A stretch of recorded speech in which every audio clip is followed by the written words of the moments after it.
Ok, vamos começar então a nossa segunda aula desse curso chamado A Fonte de Toda Alegria. E o tema dessa segunda aula é a felicidade de Deus e a conversão. Para a gente se localizar, nós temos um cronograma do nosso conteúdo. Semana passada nós fizemos a introdução, falamos sobre a busca pela alegria e prazer. Vamos retomar hoje para a gente poder continuar.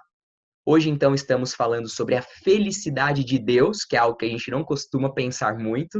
Não sei se você alguma vez já parou para pensar que Deus também é feliz. E da onde será que vem a felicidade dele? Se a nossa felicidade vem de Deus, da onde será que vem a felicidade dele? Será que a felicidade dele está em nós? Mas e antes de nós existirmos, Deus não era feliz? Será que Deus era solitário? Enfim, a gente não para muito para pensar sobre um Deus feliz, não é verdade? Parece que isso não é tema dos nossos pensamentos. A gente pensa na nossa felicidade, como se isso fosse apenas humano. Mas se nós fomos criados à imagem e semelhança de Deus, então felicidade é um tema que diz respeito a Deus também. Nós fomos criados para sermos felizes, porque Deus é um Deus feliz. E a gente precisa ter essa consciência, e a palavra de Deus fala sobre isso, e hoje nós vamos também conversar sobre isso, tá bom? E faz muita diferença para a nossa vida quando a gente entende a felicidade de Deus. E a gente vai falar sobre a conversão também, e como essas duas coisas se unem. Como a nossa conversão tem a ver com a felicidade de Deus e a nossa felicidade. E a partir da semana que vem, então, a gente continua dentro desses temas que vocês estão vendo aqui na tela. Nós vamos aplicar esse tema geral da alegria a esses outros tópicos que vocês estão vendo aí, até a nossa última aula, a aula 10, tá bom? Então serão 10 semanas no total em que nós vamos conversar sobre esse tema. Existe muita riqueza em tudo que a gente vai conversar aqui, então se você puder participar de todas as aulas, vai ser realmente um tempo muito enriquecedor para todos nós, tá bom? Então, hoje nós vamos falar sobre a felicidade de Deus e a conversão. Eu quero começar falando sobre a intimidade na Bíblia. Eu quero convidar você para olhar para a palavra de Deus não como coisas isoladas, histórias isoladas, versículos isolados e livros isolados. Mas eu quero te convidar a ter um olhar para a Bíblia como um todo. A Bíblia, por mais que ela tenha sido escrita em divisões, né, em livros, em capítulos, em histórias, num tempo cronológico, a Bíblia, na verdade, traz uma mensagem central. O paralelo que a gente pode fazer dos nossos dias seria como se fosse uma série com várias temporadas, ou uma novela com vários capítulos. É uma só história, mas dividida em algumas partes centrais. E eu quero te convidar a perceber que o tema da intimidade com Deus, ele abarca toda a Escritura. Desde Gênesis até Apocalipse, nós vemos um Deus que nos criou para sermos íntimos dele e que mesmo depois da queda, ele insistentemente age para nos fazer voltar à sua presença. Nós conversávamos semana passada exatamente sobre isso. Nós fomos para Gênesis capítulo 1 e nós vimos ali claramente que Deus colocou no nosso DNA o fato de que Ele quer que nós sejamos íntimos, que nós tenhamos um relacionamento íntimo com Ele. Como assim Ele colocou isso no nosso DNA?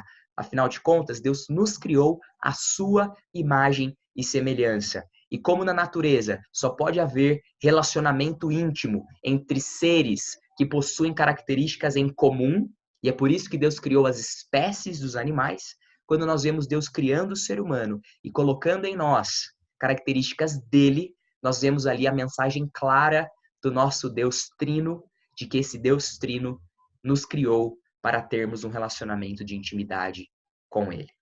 Isso está no nosso DNA, foi para isso que nós fomos criados em primeiro lugar. Esse é o propósito principal da nossa existência. Então, se você tem vivido atrás de uma carreira de sucesso, de uma família bem-sucedida, de dinheiro, de fama, de um status, se essa tem sido a sua prioridade, alguma dessas coisas tem sido a sua prioridade, cuidado. Você está caminhando para uma vida de frustração, porque nenhuma dessas coisas vai poder te trazer a alegria plena que você tanto busca. Apenas quando nós vivemos o propósito principal pelo qual a gente foi criado, é que o nosso coração, de fato, vive satisfação e alegria plena. Quando a gente olha para isso e a gente olha para a Bíblia, a gente vai ver que esse tema percorre ela inteira. Então, eu fiz alguns recortes e rapidamente a gente vai ver alguns versículos agora, desde Gênesis até Apocalipse, a gente vai perceber esse tema central nas Escrituras. Eu quero que você perceba isso. O tema da intimidade de Deus com o seu povo é central nas Escrituras. É a coisa mais importante. Tudo gira em torno disso, ok? Então vamos lá. Semana passada a gente concentrou o nosso olhar em Gênesis capítulo 1, os versículos 24, 25, 26 e 27. E agora a gente vai, a partir disso, caminhar pela palavra. Vamos ver então. Gênesis 5, 24. Enoque andou com Deus e já não foi encontrado, pois Deus o havia arrebatado. Nós vemos aqui, logo no comecinho da narrativa bíblica, mesmo após a queda, hein? Percebam isso, depois da queda, depois do pecado, Enoque, um homem, andou com Deus. Ele teve intimidade com Deus. Ele caminhou próximo do Senhor. Tão próximo, ele tinha uma vida de tanta intimidade com Deus, que Deus decidiu arrebatá-lo e levá-lo para o céu. Enoque é um dos dois homens, só temos dois homens na Bíblia que não experimentaram a morte. Enoque é um deles. Ele foi levado direto para o céu. Bom, então nós estamos vendo já logo no início um homem que viveu uma vida de intimidade com Deus. Quando a gente prossegue, a gente vê que lá no Novo Testamento, Tiago, ele conta pra gente sobre Abraão. O que ele fala sobre Abraão? Ele diz assim: cumpriu-se assim a escritura que diz: Abraão creu em Deus, e isso lhe foi creditado como justiça. E ele foi chamado amigo de Deus. Abraão foi chamado amigo de Deus. Mais um homem que caminhou perto do Senhor a ponto de ser chamado amigo de Deus. Isso é incrível. Não sei quantos de vocês gostam, mas mesmo que não gostem, mas já ouviram falar das mitologias, mitologia grega, romana, nórdica.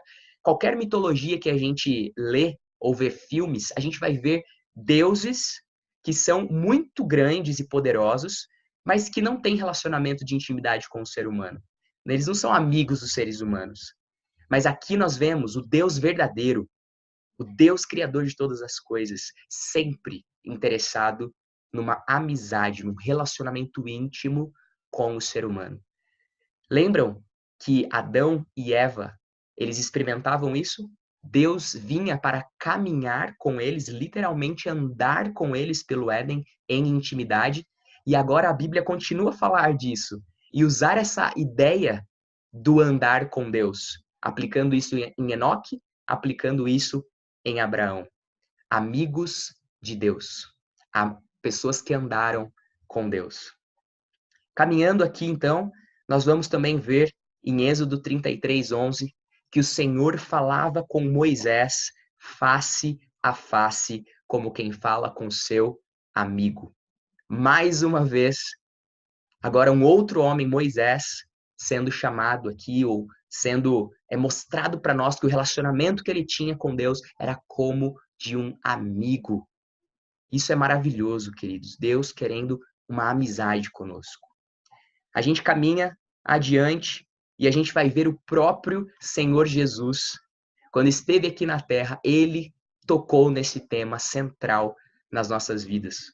Vocês começam a perceber, vocês começam a se lembrar, talvez, de algo que Jesus falou sobre isso, sobre sermos amigos de Deus? Então vamos ler João 15:15. Já não os chamo servos, porque o servo não sabe o que o seu senhor faz. Em vez disso, eu os tenho chamado amigos, porque tudo o que ouvi do meu Pai, eu lhes tornei conhecido. Jesus está dizendo para os seus discípulos: olha, vocês são servos, não é que vocês não são, mas eu decido não chamá-los, não tratá-los como servos. Eu quero chamá-los e tratá-los de amigos. E quando eu leio esse texto, me vem à mente aquela imagem de anos atrás, né? Filmes antigos, séries antigas, em que nós temos aquelas famílias nobres, ricas, em que havia ali a mesa em que se sentava a família, os nobres, os ricos, e haviam os servos que trabalhavam nessas casas, mas que eles tinham uma mesa separada, talvez na parte de baixo da casa, na cozinha. Então eles nunca se assentavam juntos para comer, porque eles eram servos e eles trabalhavam para os nobres. Então não havia qualquer possibilidade, ninguém nem sonhava com a possibilidade de se assentar junto aos senhores para comer junto, porque aquilo demonstraria que eles estavam tendo um relacionamento de intimidade, que eles estavam eles estavam no mesmo nível, que eles estavam tendo comunhão, e isso não era possível nesse momento. Mas aqui Jesus quebra isso. Jesus está chamando a nossa atenção justamente para essa imagem de um Deus que é tão grande, de um Deus que é sim o Senhor dos senhores, mas que ele não está interessado em ter duas mesas separadas. Ele não está interessado em se assentar à mesa, a Trindade, o Pai, o Filho e o Espírito Santo numa mesa e os seres humanos em outra. Deus nos criou para compartilharmos a mesma mesa, a mesa da comunhão. E nós vamos ver ao longo das Escrituras essa ilustração da mesa, da comunhão, da alimentação, sendo utilizado diversas vezes. Inclusive, quando Jesus escolhe o pão e o vinho, a mesa da ceia, como a imagem central que ele quer que nós guardemos depois que ele morreu e ressuscitou, não foi à toa. Porque justamente aquele pão e aquele vinho trazia na cabeça dos discípulos a recordação de tantas refeições que eles haviam tido juntos. Jesus andou por 3 anos com aqueles homens. E quantas foram as refeições que eles compartilharam? Quantas foram as vezes que eles partiram o pão e comeram juntos? Que eles dividiram o vinho? E quando Jesus está indo embora na sua última noite, a última ceia com os seus discípulos, ele traz de novo essa imagem e ele diz: olha, a partir de hoje, eu vou morrer, eu vou ressuscitar e eu vou embora. Mas eu quero que vocês, todas as vezes que se reunirem, vocês façam isso em memória de mim. Vocês comam e vocês bebam. Por que Jesus utilizou esse símbolo? Por que que o pão seria o seu corpo? Por que que o vinho seria o seu sangue? Jesus estava ali trazendo de novo a imagem da comunhão, a mesa da intimidade. Foi para isso que ele nos criou. A gente vai lá para Apocalipse e a gente vê que no Apocalipse haverá uma festa, as bodas do Cordeiro. E o que é que tem numa festa de casamento? Comida, mesa, comunhão, alegria, relacionamento. Essa é a imagem que percorre todas as Escrituras. Outro texto que a gente lê é João, capítulo 1, versículo 12, que diz assim: contudo, aos que o receberam, aos que creram em seu nome, deu-lhes o direito de se tornarem filhos de Deus. Mais um ponto importantíssimo. Deus quer um relacionamento de amigos, mas ele nos criou para ser filhos. Filhos que sejam amigos. Olha que interessante. A gente precisa juntar as duas imagens. Porque existe a possibilidade de alguém ser filho, mas não ser amigo. Existe isso demais no nosso tempo e sempre existiu. Pais e filhos, mas que não têm intimidade, que não têm comunhão. Deus não está interessado nisso. Ele quer ser o pai de muitos filhos e que esses filhos tenham intimidade com ele. Ele quer ser um pai acessível, um pai amigo. Essa é a imagem que Deus traz para nós nas Escrituras. E aí, então, apóstolo Paulo traz mais uma informação para nós importante em Efésios 2:6. Ele diz que Deus nos ressuscitou com Cristo e com ele, com Jesus, nos fez assentar nos lugares celestiais em Cristo Jesus. Olha que interessante a imagem de um lugar, de nós nos assentarmos com Jesus, como uma mesa novamente, como um lugar de intimidade, uma posição, nós estarmos junto com o Senhor. E é isso que Jesus veio fazer. Ele morreu e ressuscitou para que nós pudéssemos nos assentar com ele nos lugares celestiais. Deus não nos salvou, Jesus não morreu para a gente simplesmente não ir para o inferno e irmos para um lugar bom. Ou então para vivermos para sempre. Tudo isso faz parte, mas não era o ponto central. O ponto central é esse. Jesus morreu e ressuscitou para que nós pudéssemos hoje nos assentar junto com Ele nas regiões celestiais. Essa é a imagem, é esse o objetivo de tudo que Deus fez em nosso favor. Desde a criação, mesmo com a queda, depois na redenção, Deus sempre teve esse objetivo. E para a gente concluir esse panorama, a gente vai para Apocalipse, capítulo 19, versículo 7. Quando Jesus voltar, é isso que nós vamos experimentar. O texto diz: regozijemo-nos, vamos nos alegrar e dar-lhe glória, pois chegou a hora do casamento do Cordeiro e a sua noiva já se aprontou. Chegou a hora do casamento do Cordeiro. Aqui mais uma imagem que ao longo de toda a Bíblia é utilizada. Essa ideia de Deus sendo o noivo e a igreja sendo a noiva. Essa imagem percorre todas as escrituras, no Antigo e no Novo Testamento. E aqui a gente chega na consumação dessa história, em Apocalipse, dizendo que agora haverá o casamento. Nós não seremos mais noiva, ele não será apenas o noivo, nós teremos essa aliança de casamento.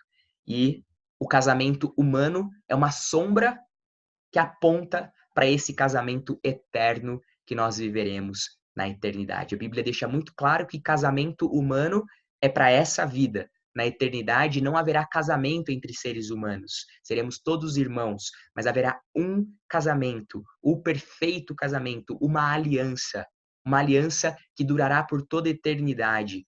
O relacionamento entre os filhos de Deus e esse Deus trino. Uma aliança para sempre, de intimidade e comunhão. E não existe comunhão maior do que a comunhão de uma aliança de casamento. E aí, a gente, ao final desse panorama, deve se perguntar: o que Deus tem em mente quando ele planeja criar a humanidade? E por que é que ele está tão interessado em que nós estejamos perto dele? Por que que ao longo de toda a história bíblica e hoje Deus continua com esse movimento? Ele continua com essa intenção. O tempo todo Deus está trazendo pessoas para perto dele. Ele trabalha todos os dias ao longo da história para trazer pessoas para perto dele. Por que ele se esforça tanto para isso? Bom, John Piper, um pregador, escritor dos Estados Unidos, cujo livro, inclusive, a gente tem utilizado como inspiração para as nossas aulas, o livro Em Busca de Deus, ele escreveu algo muito interessante. Ele diz assim: Deus sabe que ele é o tesouro do universo que tudo satisfaz. Deus sabe que ele é o tesouro do universo que tudo satisfaz. Isso é extremamente importante, porque senão a gente vai olhar para a Bíblia e a gente vai ver o tempo todo Deus falando: estejam perto de mim, me amem acima de todas as coisas, não tenham outros deuses além de mim. E se a gente não tomar cuidado, a gente vai ter uma imagem de um Deus que parece ser um Deus narcisista, né? Um Deus centralizador, um Deus que quer toda a atenção para si, um Deus que quer toda a glória para si, um Deus que só pensa nele mesmo. E a gente, então, por não gostar disso no nosso relacionamento humano, a gente não gosta de pessoas que querem tudo para si, que querem a atenção para si, que ficam chamando a atenção para suas qualidades, que querem receber elogio. A gente leva, às vezes, isso para o nosso relacionamento com Deus e a gente estranha que ao longo das Escrituras a gente encontre tantos versículos em que Deus nos diz: me amem acima de todas as coisas.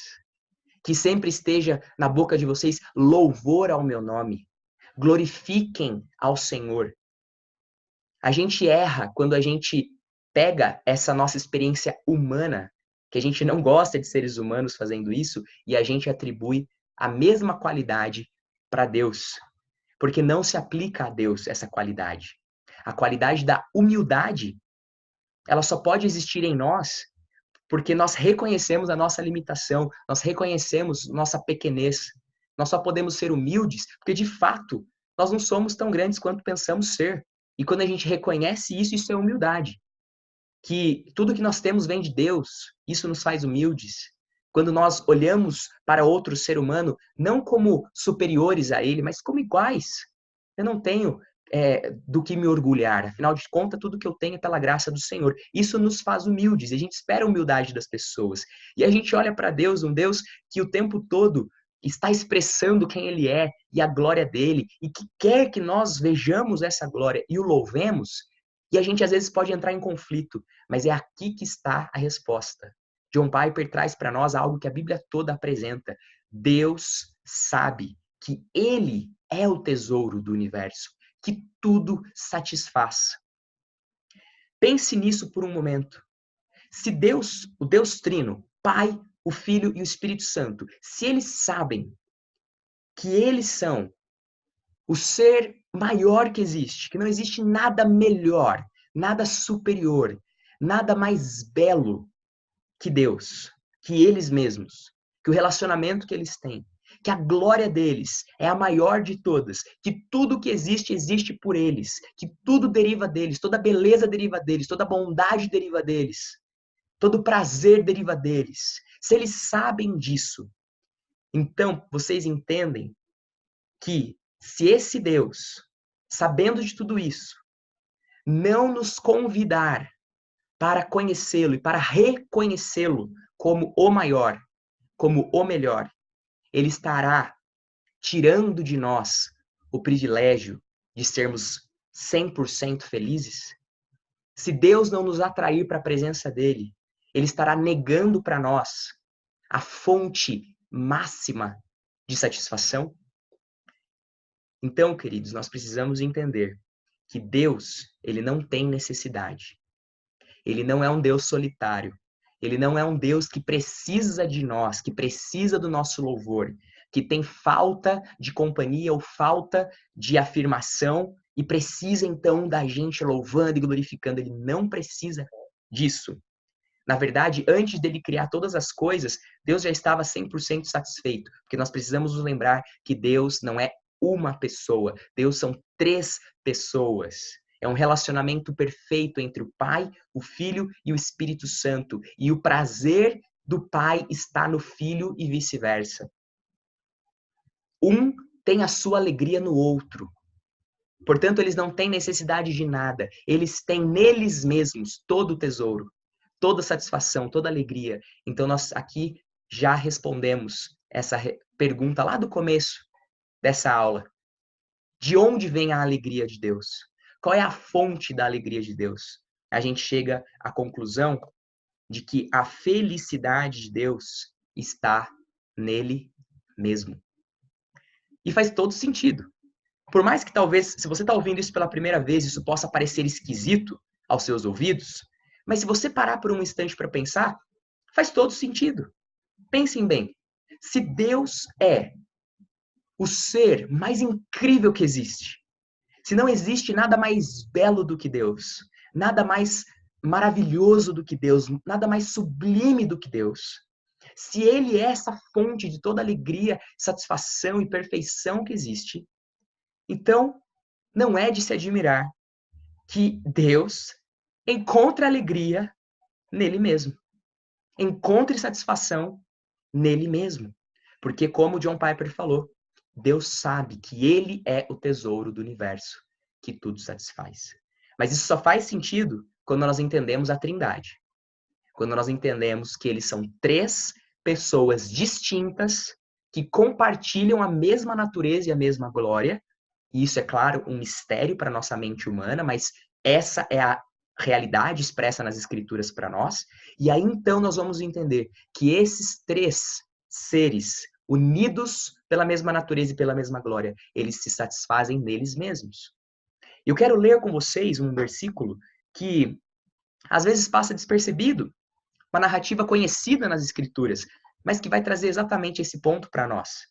Quando Jesus é batizado no Rio Jordão, por João Batista, A palavra de Deus diz que os céus se abrem.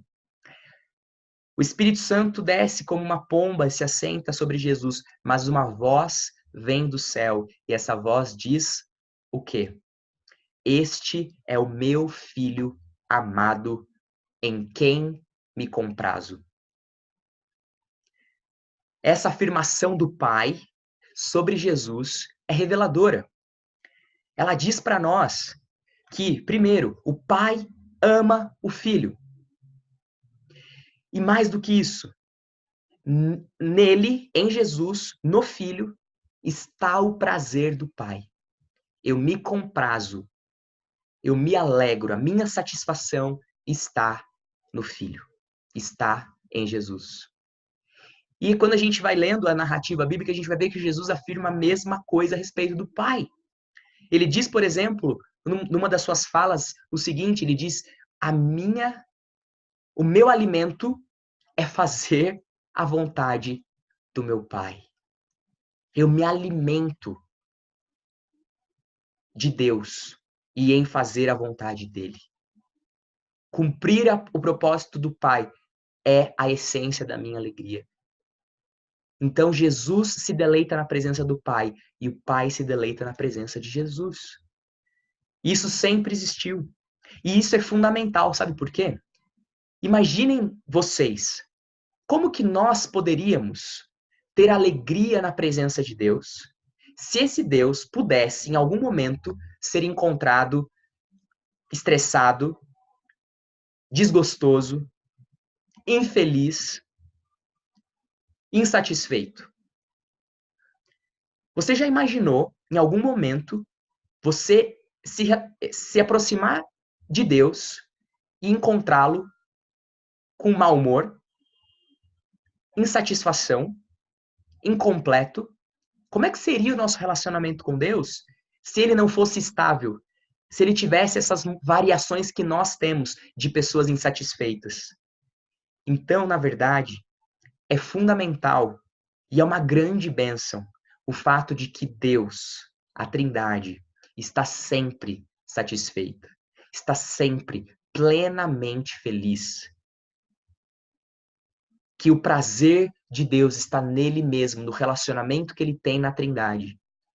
Isso é fundamental para a nossa alegria, porque somente quando Deus tem a sua alegria plena nele mesmo e ele é eterno, então a sua alegria sempre é plena, é que eu e você podemos ir até esse Deus e encontrar nele a fonte da nossa alegria, uma fonte inesgotável.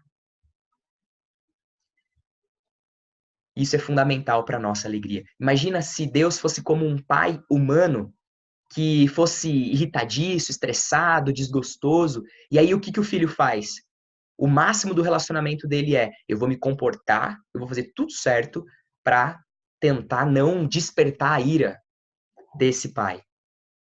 Mas não é esse o relacionamento que Deus quer ter conosco. Não é esse o relacionamento que Deus tem conosco.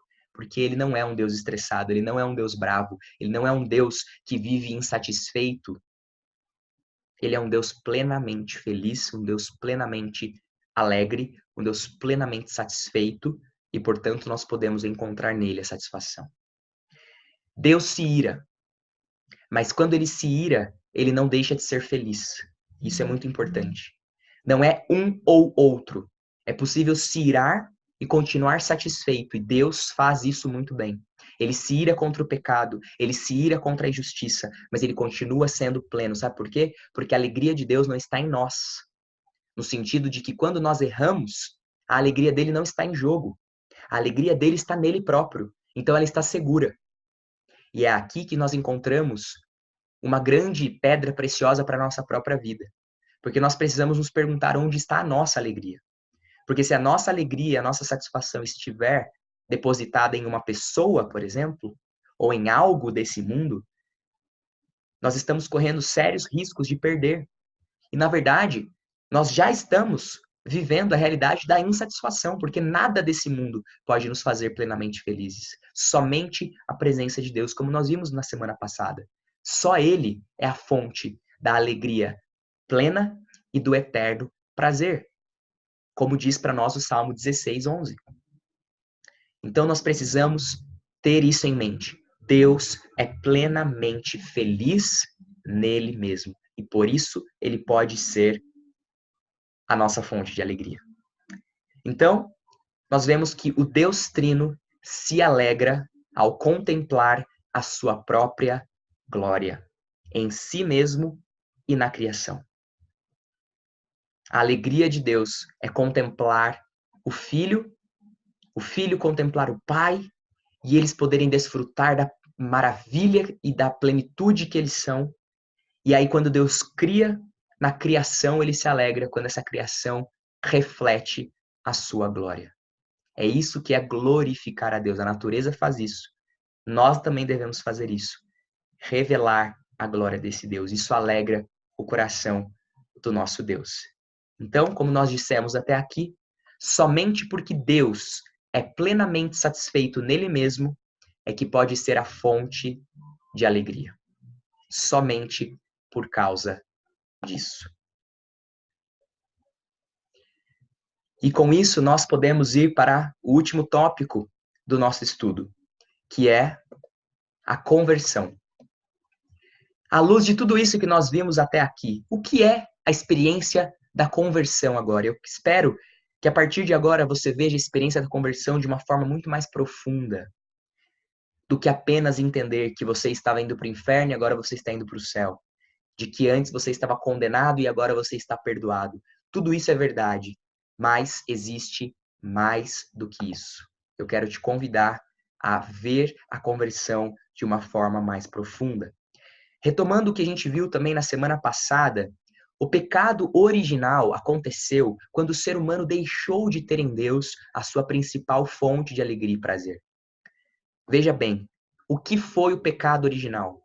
O pecado original foi quando Adão e Eva deixaram de ter em Deus a sua fonte de alegria e prazer. Como nós vimos até aqui, Deus é a plenitude.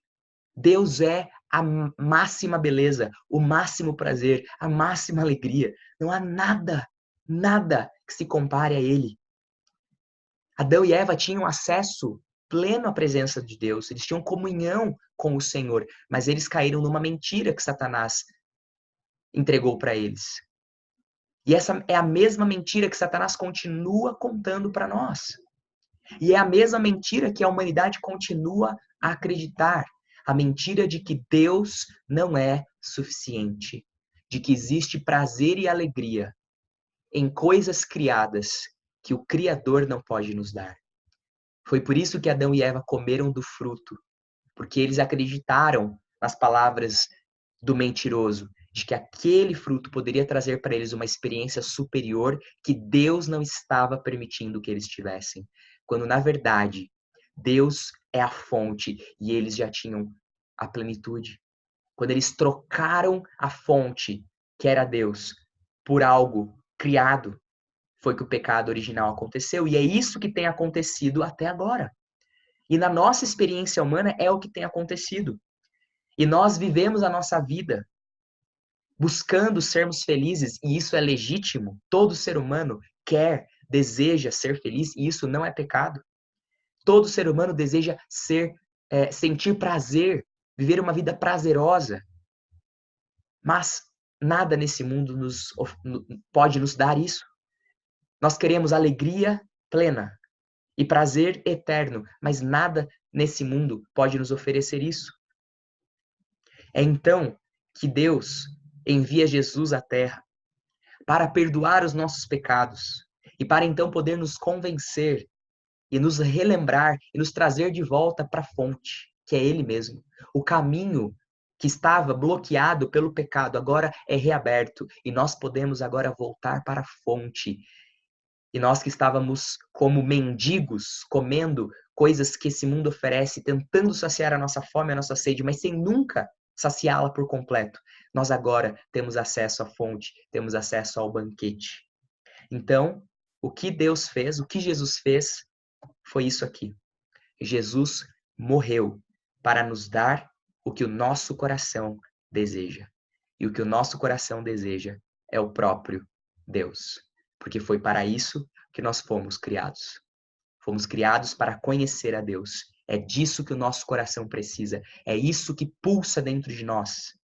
Mas quando nós acreditamos no inimigo, quando nós não temos essa consciência, quando nós estamos ainda escravizados no pecado, nós vivemos em busca de prazer e alegria em coisas criadas. E aí nosso destino, nós estamos fadados à insatisfação, à tristeza. Mas quando nós recebemos o toque de Deus, quando o Espírito Santo nos convence do pecado, nós começamos a entender o que é que eu estou fazendo.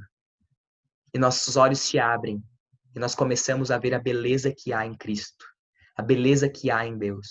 E a conversão é quando, pelo poder do Espírito Santo, a nossa alma novamente se liga a Deus.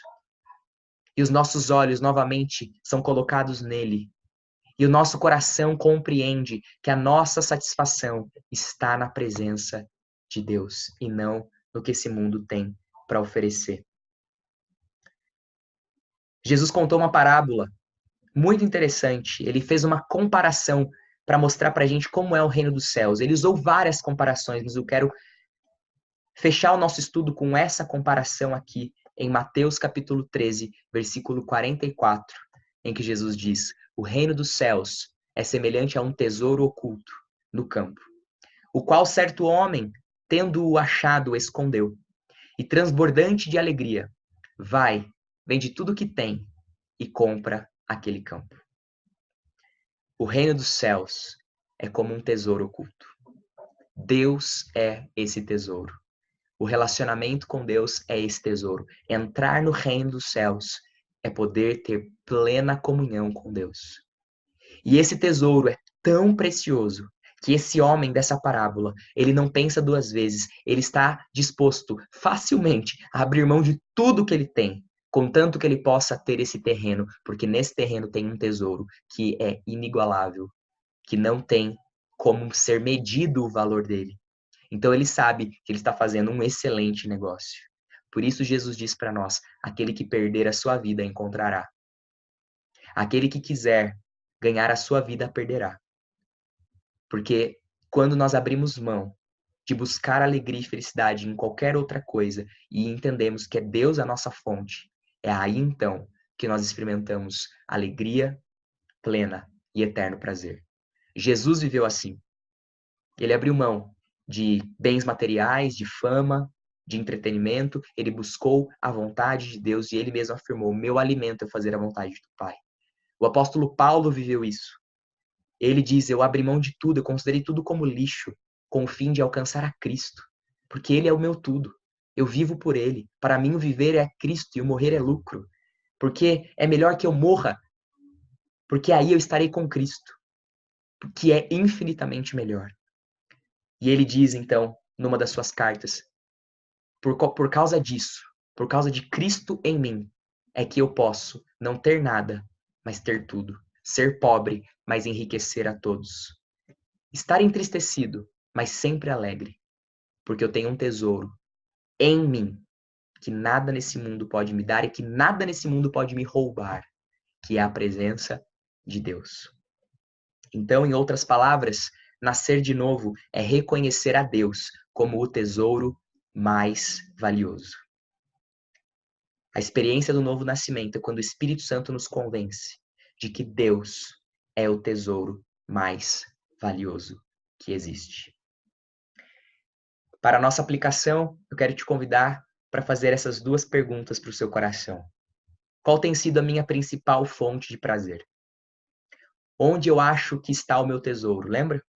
Onde estiver o meu coração, ali também estará o meu tesouro. Onde eu estiver acumulando o meu tesouro, ali estará o meu coração. Onde eu estou colocando a minha energia? Onde eu estou colocando os meus esforços? Ali está o meu coração. Esse é o meu tesouro. Será que nós estamos errando o alvo?